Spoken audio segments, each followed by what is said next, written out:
दोष क्या है मेरा? यही कि मैं एक लड़की हूँ, या सिर्फ़ इस घर में जन्म लेना ही, या एक लड़की का जन्म तो होता है 2 इंसानों से ही, लेकिन उसे उसके माँ-बाप नहीं मिलते। एक लड़की को भगवान कंधा तो देता है उस दूसरे के सर रखने के लिए, लेकिन उसे उसके आँसू पोंछने के लिए कोई हाथ क्यों नहीं देते? काश कभी तो मेरे किसी सवाल के जवाब मिल जाते। शायद ज़िंदगी का होश मैंने बाद में सँभाला, पहले ये सवाल मुझसे ही मिलते रहे। एक आईना था जो आंगन में टंगा था, जिससे मैं घंटों बातें किया करती थी, जिससे मेरी लाल आंखें बिल्कुल भी अच्छी नहीं लगती थी। एक रोज मैं उससे भी आंखें नहीं मिला पा रही थी। मैं रात में तारे से बात करने लगी। अब घंटों बात करती हूँ, कभी कभी सारी रात बातें करती हूँ। मैं कौन हूँ, क्या हूँ, भगवान ने मुझे इस धरती पर क्यों भेजा है? नाम भी तो मेरे जन्मदाता से ही मिला है। जिसके मन को लुभा गई उसने ही एक नाम दे दिया, और अब मुझे सीमा कहकर सब बुलाते हैं। हाँ, यही मेरा नाम है, सीमा। एक सांस में कितनी ही बातें एक साथ कह गई सीमा, जैसे कोई गुब्बारा था उसके दिल में, जो फूटने को बेकरार था। बस छूने भर की ही देर थी। उसके हंसते चेहरे के पीछे कोई दर्द भी तो छुपा हो सकता है। कभी सोचा नहीं था।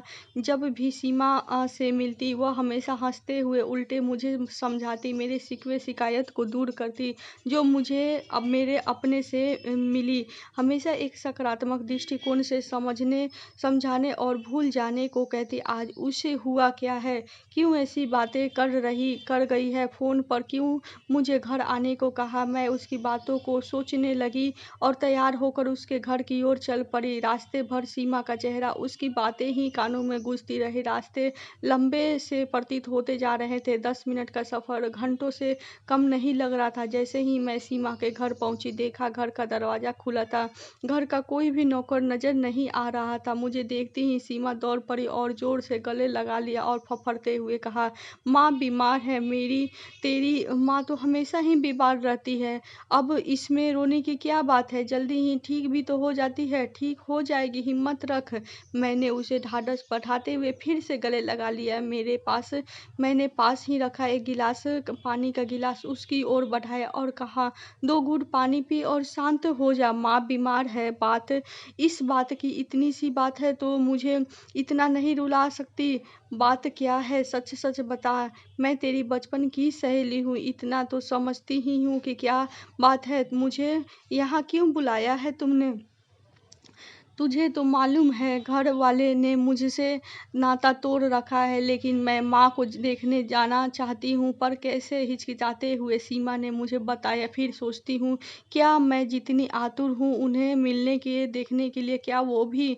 क्या मैं उनकी एक ऐसी औलाद हूँ जिसको देखने के बाद उनकी आंखों का ठंडक उतर जाए? मैं उनकी बेटा नहीं, मैं तो उनकी कोख से जन्मी लड़की हूँ, जिसके जन्म लेने के बाद से मरने का इंतजार रहा। ईश्वर ने भी मुझे अनोखा चिन्ह जो मेरी कलाई पर देकर इस धरती पर भेजा है। क्यों बनाया ये अनोखा चिन्ह, जिसे दिखा दिखा कर लोगों से मेरे मरने की अवधि पूछती थी? वास्तव में क्या माँ ऐसी ही होती हैं जो अपनी अंश को अपने ही दूध से वंचित रखे? घर में दादी न होती तो ही अच्छा था, किसी गोद में मैं महफूज तो न रहती। मैं अपनी माँ की इच्छा तो पूरी कर ही देती। रोती बिलखती भूखी प्यासी बिना देखभाल किसी बीमारी की चपेट में आकर मर तो जाती, दूध तो दूर दुख दूर तो हो जाती। मैं अपनी माँ की आंखों से किरकिराती बन के चुप तो नहीं रही होती, लेकिन शायद ईश्वर की कुछ और मर्जी थी। वक्त के साथ मैं भी बड़ी तो हो गई, पर कहते कहते सीमा के आंखों की लड़ियाँ टूटने सी लगी थी। हिचकियाँ थम सी गई थी, पर जैसे ही कोई ज्वार भाटा मेरे हृदय को द्रवित सा करने लगा। सीमा की आंख से सूखते आंसू आंखों में नमी बनके बहने को आतुर हो रहे थे, और सीमा एक सांस में जाने क्या क्या कह जाना चाहती थी। मैं हैरान परेशान और अपने आंसुओं के साथ बोझ तले दबती जा रही थी। तभी सीमा मेरे कंधे पर रख कर एक लंबी सांस लेती हुई बोली, तुझे पता है मैं सिर्फ 3 साल की थी, मेरे हाथ में फ्रैक्चर आ गया था। बच्चे के साथ खेल खेल में मैं काफ़ी ऊंचाई से गिर गई थी। मैं दर्द से कराह रही थी और मेरी माँ ने कहा कि मेरी बदमाशी है, बहाना है, और मैं रोते रोते सो गई। रात को पापा जब आए तो मुझे गोद में लिया और दवा लगाई, फिर डॉक्टर को दिखाया। जबकि मेरे किसी भी भाई को कुछ हो जाता तो वह बहुत परेशान हो उठती, पर मेरे लिए कहते हुए उसके भरे आंखों में आंसू गालों से होकर गिरने लगे। मैं भी व्यथित हो उठी और उसे गले लगा लिया।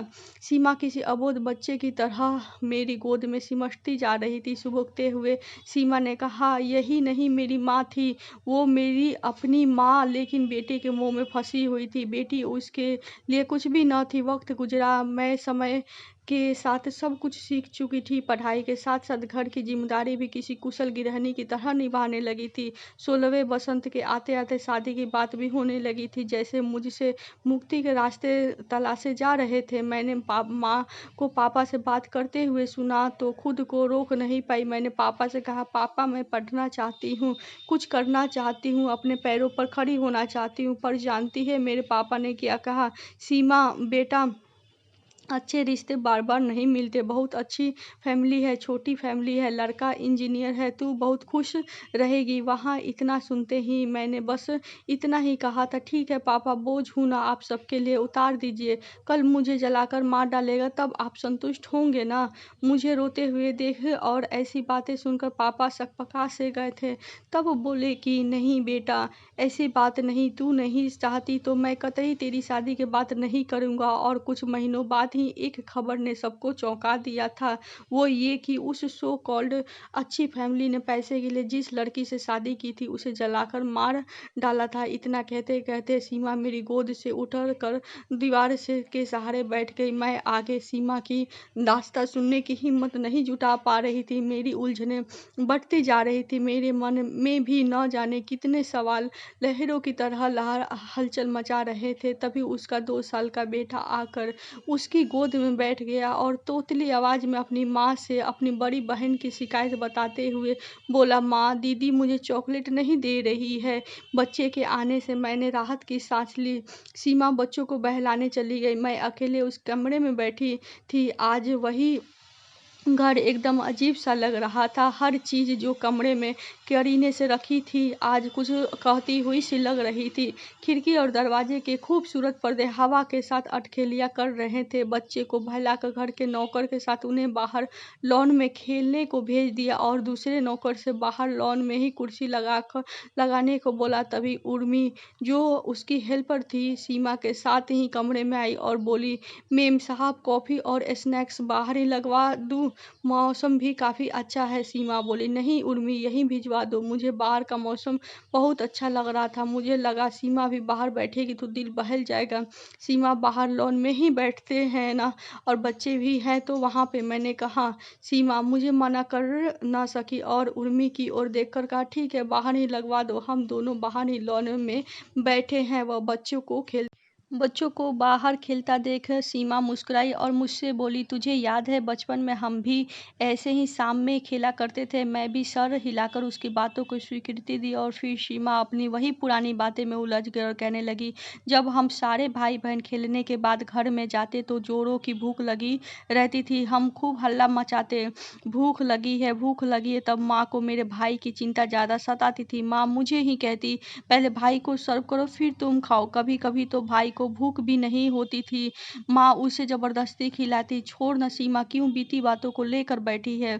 तो बीत गई ना, उसे क्या सोचना। सीमा की आंखों में 2 बूंद आंसू गिर पड़े और होठों पर हल्की सी मुस्कान। नहीं, आज मुझे कह लेने दे, ये सारी बातें अब नासूर बनती जा रही है। मुझे बैडमिंटन खेलने का बहुत शौक था। मुझे तो याद ही नहीं होगा कि जब शाम को मैं खेलने आती थी तो माँ की हिदायत के साथ मैं कई नखरे तो नहीं उठाती थी। डिनर भी मुझे ही बनाने हैं और मैं भी मुस्कुराकर कहती, कोई बात नहीं माँ, मैं सब कर दूंगी और तुझसे बहुत अच्छा करूंगी और टाइम भी से भी कर दूंगी। कहते हुए घर से निकल आती। मुझे कभी कोई तकलीफ नहीं होती तो भी मैं माँ से नहीं कहती, सीमा ने मुस्कुराते हुए कहा।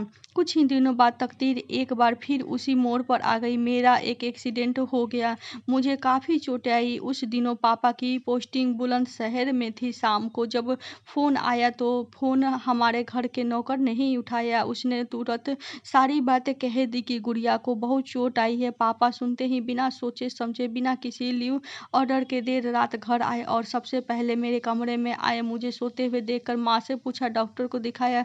बिना किसी जवाब को सुने मेरे सर पर हाथ रखा और पूछा, बेटा तू ठीक तो है ना? मैं पापा को अपने पास देखकर अचंभित हुई। आप इतनी रात को, और आपको कैसे पता? कि मेरा किसी बात को रोकते हुए पापा बोले, मैं मीटिंग से बाहर निकला था तभी फ़ोन किया। यहाँ तो राम लला ने मुझे बताया है। मैंने तुरंत ही अपने सीनियर को बताया। उन्होंने हाँ कर दिया और मैं चला आया अपनी बेटी से मिलने। ऐसा करते हैं, कल साथ साथ चलते हैं। मैं तुझे वहाँ डॉक्टर को दिखा दूंगा और तुझे थोड़ा चेंज भी मिल जाएगा। मैं भी खुशी खुशी पापा के साथ जाने को तैयार हो गई। मुस्कुराते हुए सीमा ने कहा, अगली सुबह एक अजीब सा एहसास लेकर आई थी। मैंने फटाफट पैकिंग की और अपनी काफ़ी झट से ख़त्म करके पापा से बोली, पापा मैं तैयार हो गई और अब चले? नहीं बेटा, तेरा छोटा भाई भी साथ चलेगा। तुम्हारी माँ कह रही है कि उसे भी साथ लेते जाइए। पापा ने मुझसे कहा। हम घर से सुबह 6 बजे निकल गए। जिंदगी भी आज शायद किसी और करवट का इंतजार कर रहा था। हम घर तक पहुंचने ही वाले थे और पापा की ऑफिशियल कार मिल गई तो पापा उससे मिले ऑफिस जाने के लिए बैठ गए। हम कुछ दूर बढ़ ही थे कि हमारी कार को एक ट्रक ने बुरी तरह से टक्कर मार दी और रास्ते में मौत से मुलाकात होते होते रह गई और जिंदगी भर के लिए चोट तन और मन दोनों पर दे गई। भीड़ में मुझे पापा की तलाशती नजरें, मुझे खो देने का डर और उनकी आंख में साफ झलक रहा था।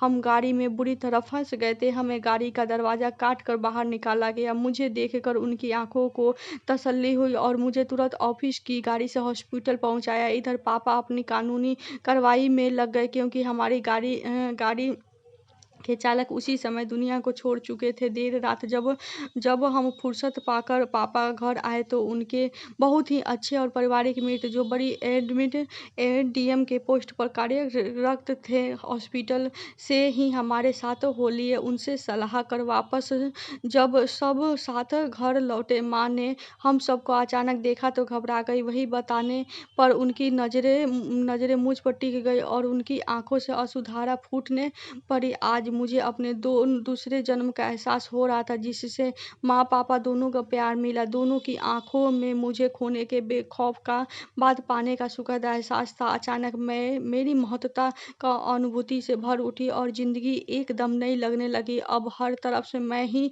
मैं थी। आज सब कुछ बदला बदला सा नजर आ रहा था। इतना कहने के बाद सीमा की आंखों में वही पुरानी चमक और होठों पर चीर पड़ती मुस्कान देखी। मैंने एक पल को लगा कि सब ठीक हो गया और अपने दिल के उतरते बोझ के साथ फटाफट मैंने सीमा को 2-4 नसीहतें भी दे डाली। मेरी बातों को सुनकर सीमा खिलखिलाकर हंस पड़ी। अब वातावरण मुझे थोड़ा हल्का लगने लगा। तभी सीमा ने कहा, इतनी अजीब नसीब वाली मैं कहाँ, काश कि ऐसा ही मंजर हमेशा के लिए रुक गया होता। मगर ये भ्रम या हकीकत जो भी थी, पल भर के लिए ही थी मेरे जीवन की। मैं उसकी बातों को सुनकर फिर से चौंक पड़ी। तभी सीमा ने कहा, थोड़ा सा ही प्यार मेरे हिस्से में लिखा था शायद, मैं जो मुझे इस तरह मिल चुका था, क्योंकि आगे अभी बहुत कुछ सहना जो था। ये प्यारे भले चंद दिनों में ही कपूर की भांति उड़ गए और मुझे पता ही नहीं चला। मैंने अभी अपनी पढ़ाई पूरी भी नहीं की थी कि मेरी शादी कर दी गई। इस बार मैं कुछ न कर सकी। शादी की विदाई में मेरे लिए मेरे अमीर पापा के पास बेटे के लिए प्रॉपर्टी बनाने के लिए सब कुछ था, लेकिन मुझे देने के लिए कोरी बात के अलावा कुछ भी नहीं थी। आखिर मैं उनकी अकेली बेटी जो थी, इसलिए माँ ने भी अपने पास से अपने अहम जो दहेज के रूप में मुझे दिया था, जिसे लेकर मैं ससुराल भी आ गई। एक बार फिर से मैं अपमान का घूंट पी रही थी। जिंदगी को और करीब से जानने और समझने लगी। रिश्ते का फरेब और उसका खोखलापन दीमक की तरह मुझे अंदर ही अंदर काटने लगा। मैं अपनी परिस्थिति से जूझने के लिए अपने मनोबल को संभालते हुए अपनी पढ़ाई और पढ़ाई के दौरान ही अपनी बच्ची को जन्म देने के बाद अपने लक्ष्य की ओर बढ़ना नहीं छोड़ सकी। मेरी माँ का दिया हुआ दहेज किसी साईं की तरह आज भी मेरे साथ चलता है, जबकि मैंने अपने व्यवहार से सभी के दिलों को जीतने की पूरी कोशिश की। वर्षों बाद मुझे थोड़ी सफलता भी हासिल हो गई। अभी गम कम न थे कि मेरी ज़िंदगी में कड़वाहट के रंगों का असर महसूस करते हुए कुछ साल गुजर ही गए। इसी के बीच पति का तबादला भी हो गया, जहाँ से साल में 2-1 बार आना ज़्यादा आ पाना मुश्किल था। ज़िंदगी के हर इम्तिहान में मैं पास तो कर आई थी, लेकिन इस बार बुरी तरह से टूट गई। ज़िंदगी ने एक बार वहीं लाकर खड़ा कर दिया जहां मैं पलटकर कभी रहने आना नहीं चाहती थी। पापा का व्यवहार भी मेरे प्रति काफ़ी बदल चुका था। अब माँ को भी कभी-कभी मुझ पर तरस आ जाता था। घर में भाई की भी शादी हो चुकी थी। हम एक ही शहर में रहने लगे थे। अब मुझे उपहार में मिलने वाली चीज़ों का मूल्य भी बताया जाने लगा था। मेरे नन्हे बच्चे को दिए हुए चॉकलेट, टॉफ़ी की कीमत और गिनती भी सुनाई जाती थी। कभी झूठे इल्ज़ाम से नवाजी जाती, कभी घर जब उनके मतलब या ज़रूरत होती तो किसी नौकरानी की तरह काम करने के लिए बुला ली जाती। दर्द से जब दिल भारी हो जाता तो अपनी छोटी सी बेटी को सीने से लगा कर जी भर रो लेती। इसी बीच हमने अपना मकान बनवा लिया। हाथ थोड़े तंग क्या हुए कि मेरे भाइयों को मेरे पहने हुए कपड़ों से उन्हें शर्म आने लगी और अब मेरे दिए हुए उपहार के मूल्य आंके जाने लगे। मुझे उसे लेकर खरी खोटी सुनाई जाती थी। मुझे पापा के घर आने को मना कर दिया गया। मैं अकेली अपने नन्हे बच्चे के साथ ज़िंदगी जी रही थी और अब तो भाइयों ने मुझे मेरी मदद करने से ही मना कर दिया, मुझसे रिश्ता तोड़ लिया। अब मैं जब बीमार बच्चों को और जो मौत के मुँह से पहुँच चुकी थी लिए दर-बदर भटक रही थी, किसी अपने के सहारे की अधिक ज़रूरत महसूस कर रही थी, तब मुझसे जुड़े हर रिश्ते मायके ससुराल दोनों ने मुझसे अपना दामन बचा लिया। ईश्वर की कृपा से मेरी बच्ची ठीक हुई तो मुझसे ही मेरे ही हुए दूर रिश्ते जुड़ने लगे। मेरे दिल का घाव गाढ़ा होने लगा। मैं अकेली लड़की नन्हे बच्चे के साथ सांसें संभालने लगी। ईश्वर ने भी तभी मेरी एक और परीक्षा ली। मेरे गृहस्थी में आग लगा दी। मेरे घर का सारा सामान जलाकर खाक हो गया। जली गृहस्थी पर भाई भाभी के जली कटी भाटे कटाक्ष भी मिले। गृहस्थी की आग बुझते बुझते मेरे सीने को हमेशा हमेशा के लिए लग गई। सीमा की आवाज़ें भर्रा उठी और थमे हुए आंसू किसी धारा की तरह फूट पड़े। एक बार फिर मैंने उसे अब उसके दर्द में डुबा पाया। मैं भी शन सी हो गई कि एक सन्नाटा सा चारों ओर पसरा महसूस होने लगा। सीमा ने कहा शायद वो आखिरी इम्तिहान था और वह रोते हुए मुस्कुराने लगी। कुछ ही दिनों बाद मैं अपने पति के पास चली आई। एक हल्की सी मुस्कुराहट भरी मुस्कान के साथ सीमा ने मुझे बताया, तुझे जानकर हैरानी होगी कि मैं जब 5-6 साल बाद अपने घर, जिसे मायका कहूँ तो ही बेहतर होगा, गई तो शायद मैं और भी बोझिल सी हो गई। घर में 4-4 गाड़ियाँ होते हुए भी मैं बारिश में भीगती हुई, बारिश के मौसम में सड़कों पर भरे हुए पानी से होते हुए वापस आई और मुझे किसी ने दरवाजे तक छोड़ने की भी जहमत नहीं उठाई। दर्द से मेरा हृदय भर उठा जब मैं भ्रमित हो रही थी। समझ में ही नहीं आ रहा था कि सीमा को दिलासा दूँ या खुद को जी भर को रो लूँ। मैं अपनी माँ से मिलने नहीं जाना चाहती क्योंकि मुझे यकीन है कि कोई नया जख्म मेरी तलाश में होगा। सीमा ने हिचकिचाते हुए मुझसे कहा। मैं भी हैरान हो गई, लेकिन मैं एक बार अपनी माँ से मिलना चाहती हूँ। ज़िंदगी के चंद पलों में जब उससे मुझे प्यार दिया, वो पल दोबारा जीना चाहती हूँ। अब तू बता मुझे क्या करना चाहिए? मैंने तुझे इसलिए बुलाया है, बताना। मेरे हाथों को हिलाते हुए सीमा ने मुझसे पूछा। मैं स्वयं भी निर्णय लेने में सक्षम महसूस नहीं कर रही थी। खुद को संभालते हुए मैंने सीमा से कहा, तुझे सब कुछ भुला जाना चाहिए सीमा, और इन्हीं बच्चों को अपनी हर खुशी तलाशनी चाहिए। तू वास्तव में स्वभावतः इतनी परिपक्व है, तुझे कोई न तोड़ सकता है, न दूसरे के भी दर्द बांट सकती है। तुझे ईश्वर अब दर्द कभी नहीं दे सकता। तुझ पर ये उदास चेहरा जचता नहीं। तू मुस्कुराती हुई बहुत अच्छी और प्यारी लगती है, और कल ऑफिस में तुझे मेरी प्यारी और अपनी सीमा से मिलेगी, इतना मुझे ही यकीन है। अब बहुत देर हो गई है और अब घर पर सबको मेरा इंतजार था, इसलिए मैंने सीमा से इजाज़त मांगते हुए कहा, सीमा मुझे घर चलना चाहिए। तभी सीमा मुस्कुराती हुई कुछ